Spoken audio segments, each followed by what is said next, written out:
आप सबको मेरा नमस्कार। और आज की वीडियो बहुत ज़्यादा ज़रूरी रहेगी सभी किडनी रोगियों के लिए।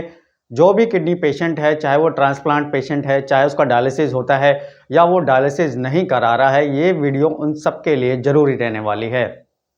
आज की इस वीडियो में हम जानेंगे कुछ ऐसे खाने के बारे में जो कि आपका कुदरती तौर पे हीमोग्लोबिन लेवल को बढ़ाएंगे, आपके शरीर के अंदर आयरन डिफिशियंसी को भी दूर करेंगे।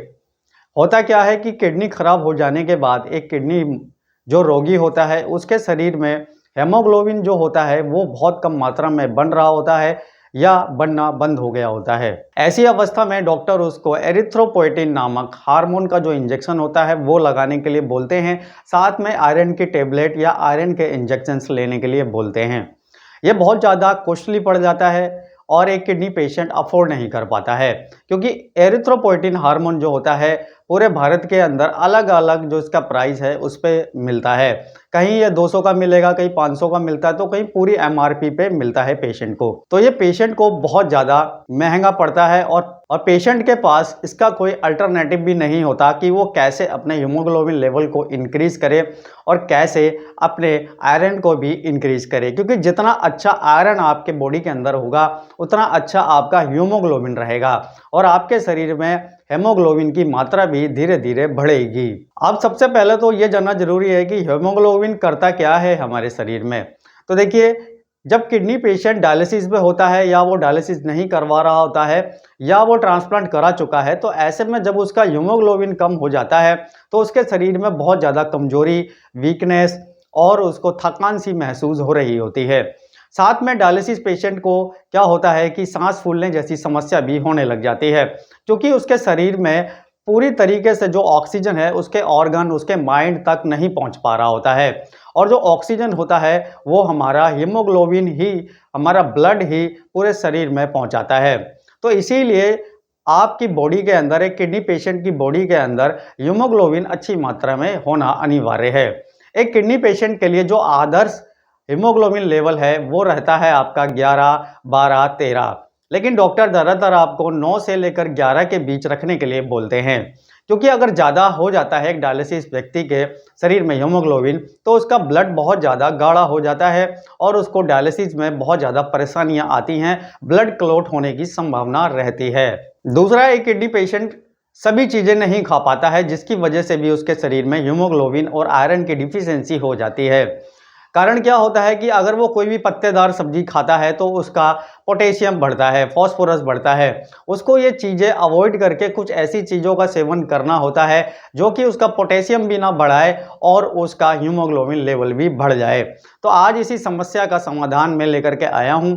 तो चलिए जानते हैं एक एक करके सभी सभी खाने के खाद्य पदार्थ, सभी ऐसे खाद्य पदार्थ जो कि बिना पोटेशियम के आपके शरीर में आपका आयरन का लेवल बढ़ाएंगे, साथ में आपका हीमोग्लोबिन भी उससे तेजी से बढ़ेगा। तो सबसे पहले हम फ्रूट की बात करेंगे। तो फ्रूट में सेब ऐसा एक फ्रूट है जिसके अंदर पोटेशियम की मात्रा बहुत ज़्यादा कम होती है और इसके अंदर आयरन की भरपूर मात्रा पाई जाती है। आप अगर किडनी पेशेंट दिन में 2 से ढाई सेब भी खा लेता है तो इससे उसको बॉडी में बिल्कुल भी पोटेशियम नहीं जाता है और अच्छी खासी मात्रा में उसको आयरन भी मिल जाता है। ब्रोकली एक ऐसी सब्जी है जो कि हर एक व्यक्ति खा सकता है, खास तौर पे किडनी पेशेंट भी खा सकता है।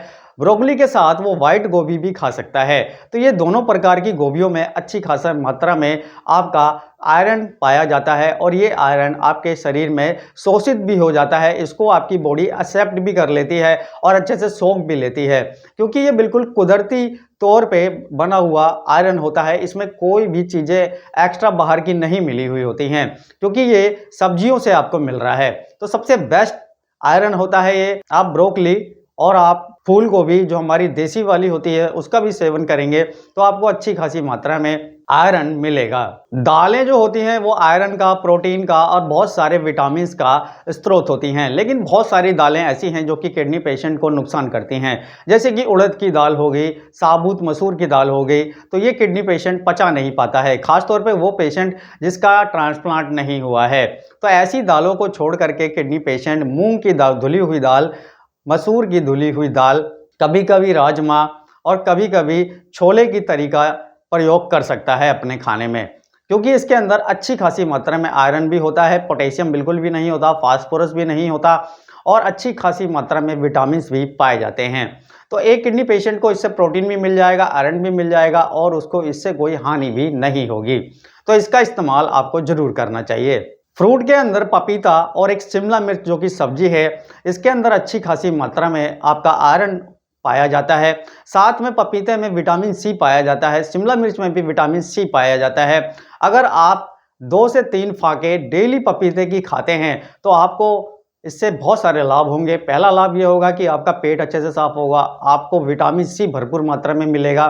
तीसरा, आपके शरीर में जो आयरन डिफिशियंसी है उस पे रोक लगेगी, आपको अच्छी खासी मात्रा में आयरन भी मिलेगा। अगर आप शिमला मिर्च का सेवन डेली करते हैं तो आपको अच्छी खासी मात्रा में उससे एंटीऑक्सीडेंट्स मिलेंगे। दूसरा, आपको विटामिन सी मिलेगा। तीसरा, आपको आयरन की मात्रा भी बहुत अच्छी मिलेगी। अगर कोई व्यक्ति है जिसका डायलिसिस होता है तो वो क्या कर सकता है कि वो अंडे का प्रयोग कर सकता है। वो अंडे का वाइट वाला पार्ट और फिश का सेवन कर सकता है। एक मछली के अंदर आयरन, ओमेगा 3 फैटी एसिड सब कुछ पाया जाता है। तो अगर वो एक पीस फिश का भी खाता है, सिर्फ डायलिसिस पेशेंट की मैं बात कर रहा हूँ जिसका डायलिसिस होता है, तो उसको अच्छी खासी मात्रा में सारे पोषक तत्व मिलेंगे, आयरन मिलेगा और उसके शरीर में ऊर्जा बनी रहेगी और वो बहुत सारे कार्य कर पाएगा और बाहर से उसको कोई भी इंजेक्शन, कोई भी दवाई लेने की जरूरत नहीं पड़ेगी। तो चलिए फ्रेंड, वीडियो को समाप्त करते हैं। धन्यवाद।